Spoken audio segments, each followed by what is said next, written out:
Welcome back to episode number 1122 on Life Signatures podcast. I'm glad you're tuned in. If this is blessing you in any single way, maybe it's making you to get inspired and motivated, or making you to think and to be transformed, and just to go back on the drawing board and try to review your life and ask yourself, where is my life going?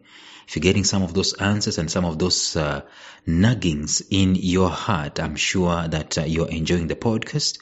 Therefore, subscribe to the episodes so that you don't miss any, being a daily show. And also share with this information with your friends and your loved ones. We are in a series where we are talking about the most liberating change that you and I can make in our lives. And we started this yesterday, and I want us to start going deeper into this. Yesterday we just made an introduction to it.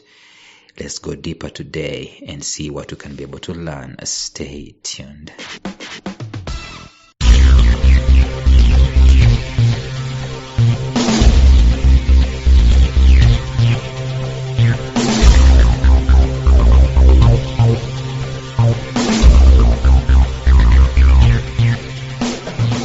Welcome to the Life Signatures podcast with Lawrence Namale.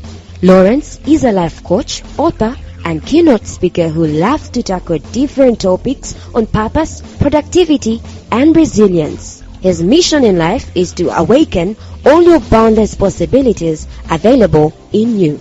Life Signatures podcast is dedicated to bring to reality every single person who knows that deep down in their gut there's got to be more to life than this. And now, here is your host, Lawrence Namale.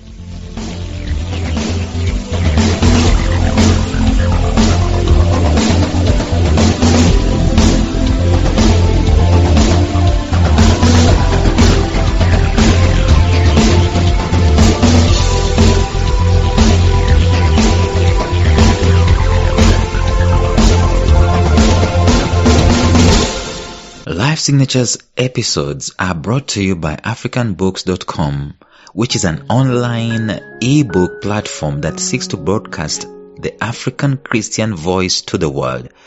As such, they have become a hub for African content, connecting African writers and publishers with a global reading audience. Publishing your books on their site is free and easy, with authors having full control over their content and the price they choose to sell at it.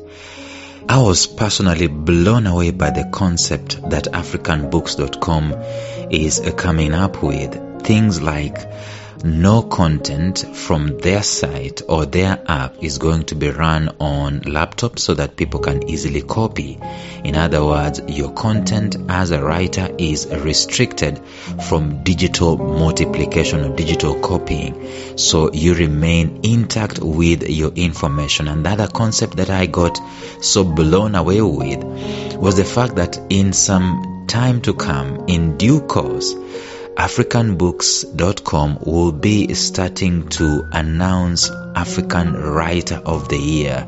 In other words, there will be competitions in all African countries to figure out who is the best published author. And I also fell in love with the fact that countries can actually compete against each other. We can have African authors going at it after each other, and your book as an author will be reviewed and have some stars and recommended upon that particular platform. The thing is that it's an answer to Amazon.com. You know, with Amazon, what happens? You've got to have an account in the Americas or whatever, or in Europe before you can get paid as an author. But here, the local currency is in play and the local means of getting paid are in play. So to get started, go to africanbooks.com as an author or as a publisher, and even as a reader if you wanted to read your African favorite authors. Enjoy. In the episode yesterday, we talked about the 4 phases of a crisis. Just in brief, that is lifted from my book, Turn Your Setbacks into Major Comebacks. We talked about those in brief, but we emphasize that at one point in time or another, you will need, or you'll be forced, or you'll be compelled to make a change. So we're asking ourselves this question, that if at all you find yourself in a crisis deep within it, where you are thinking that this might not come, or you are afraid for it to come and it suddenly comes, what are you going to do? I explain the heart of the person that is going through, the heart of the person that is going through a tough crisis, a tough situation. The heart of that person is sometimes normally pure. Have you noticed, by the way, if you are a spiritual person, have you noticed how more spiritual you are when you are facing a crisis? You tend to be more compassionate, more reflective. Have you noticed how pure your thoughts and even your words are? Have you noticed how grateful you are? Have you noticed how you tend to be given a nugget here and there of life, and you tend to say, if I'll ever get out of this place, I swear I will not take XYZ for granted, and so on. That's the heart of someone who's going through. For the most part, this person is, among other things, they are so compassionate. They are so broken and so contrite. And let me tell you, brokenness and contriteness is something that I really wish for myself, and I would wish that it doesn't come to me through a crisis.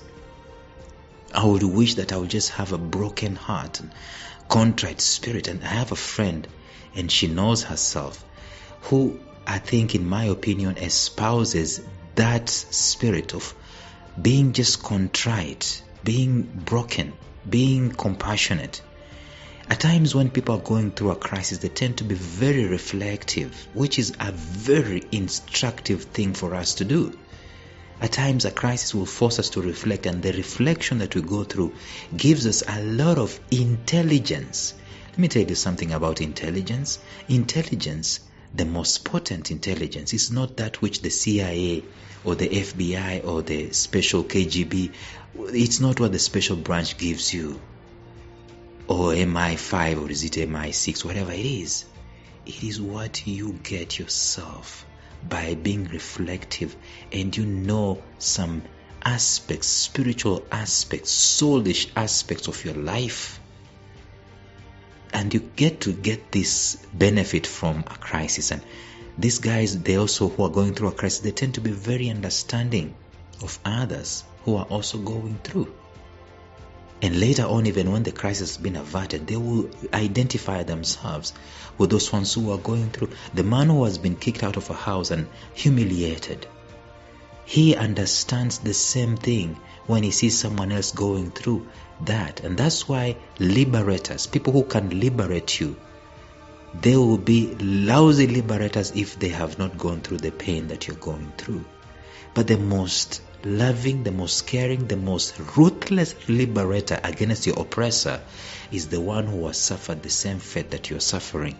And sometimes you tend to go through this, and when you're going through a crisis, you tend to understand those people.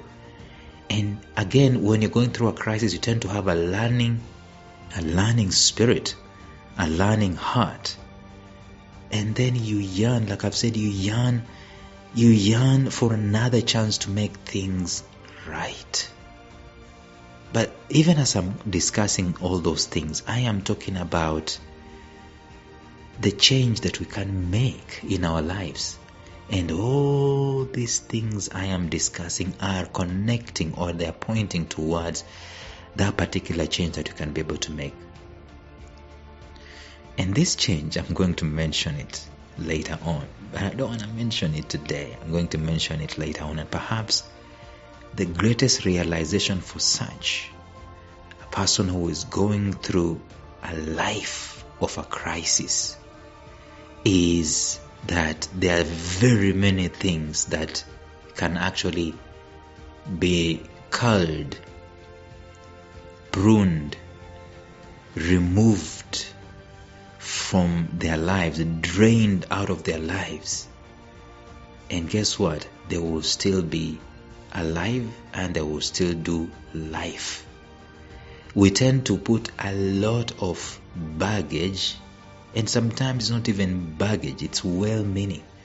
If you are raised in a life where breakfast is sausage and bacon and eggs daily for 7 years. That's all you've known. You tend to think, like I said yesterday about status quo and culture, you tend to think that I cannot do without this until such a time that change comes and a crisis forces itself into your life. Probably the breadwinner dies or gets retrenched or loses their job or gets a divorce or gets separated or gets sick, and then the source of income is cut and you're forced, where you will take tea with milk, you're forced to take tea without milk and without sugar, which is actually very healthy. But you've been thinking that tea with milk and sugar is it, and I cannot live without it, until change comes into your life. And the first time it happens, like I said yesterday, when the crisis begins, it's a phase. When a crisis that you've been afraid of begins, it's a phase that we need to take note of. What happens to people in that particular phase? They think this is the worst thing that has ever happened to me. They are forced to change. They are forced to change their perceptions. They are forced to change their attitudes. And sometimes they are fighting this change, and they fight it big time. A Christian will, will rebuke the change in Jesus' name, and they don't want to see it. They will go through a series of fasting, which is allowed. It is okay. And this change, this crisis, like I said, the season number 3 of the crisis is the crisis itself. Deep within it, it's refused to go. You've done all the fasting you could do. It has settled. The crisis is there. What do you do? What do you do? It is not necessarily what do you do, but as we're going to discuss from tomorrow, it is the kind of person that you become and the things that you're going to learn in that crisis or through that crisis. That is going to be the subject of our discussion when we're talking about the most liberating change we can make in life. Why am I saying it's the most liberating change we can make? It is because we can do it intentionally, or we can wait for a crisis to force itself on us, and therefore we learn, or the crisis humbles us. Have you been ever in a situation where you've been humbled, right? Where you say, I can never be caught doing XYZ, but the crisis necessitates that you do XYZ. You have been humbled. Either that, or we intentionally make the change. That is what I want us to discuss from the episode tomorrow. Thank you so much for tuning into this podcast, Life Signatures Radio. Like I said, if it is blessing you in any way, share it with your friends and subscribe to the channel so that you don't miss. Every single day there is an episode we are sharing, and every single week there is a conversation based on either purpose, productivity, or resilience that we're sharing with you people, so that you can be able to grow, you can mature, you can have a better life, a life of a signature. You know what a signature is? It's a sign that you were there. There can be no signature if there was no life.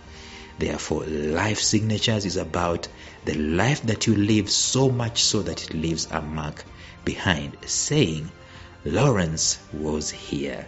Tomorrow we go deeper into this. Until then, bye-bye.